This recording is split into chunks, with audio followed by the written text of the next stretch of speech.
అప్పుడు నిజమకు సీతను ఆదరితే అగ్ని దేవుడే వరమడిగే వేదవతిని పరిణయమాడి ఆమె కోర్కెను తీర్చెము తండ్రి. కలియుగమందున వేదవతియే పద్మావతిగా జన్మించు శ్రీనివాసుని కమేనే వచ్చి పరిణయమాడు నిక్కముగా.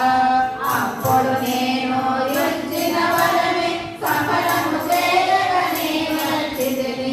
మా కళ్యాణమి చేయుము తల్లి సందేహింపక వెళ్ళి రమ్ము. శ్రీనివాసుడు దరిద్ర స్థానం బహుళ మాతను సాగనంపి తన సంకల్పము చేసి సోది చెప్పుట మంచిదనుకొని ఎరుకల సాని వేషము దాచి చక్కని రంగు చీరను కట్టి చక్కని చుక్కల రవికను తొడిగి నల్లని కురులను తప్పుగా చుట్టి పప్పు నిండా పూలను తొలిమి ఎర్రని కుంకుమ బొట్టును పెట్టి నల్లని కాటుక కన్నుల దిద్ది పచ్చ బొట్టును చక్కగా పొడిచి పూసల దండను మెడలో దాచి రంగుల గాజులు చేతికి తొడిగి గల్లు గడియాలు కాళ్ళకు పెట్టి పెగులు బుట్టను చక్కన పెట్టి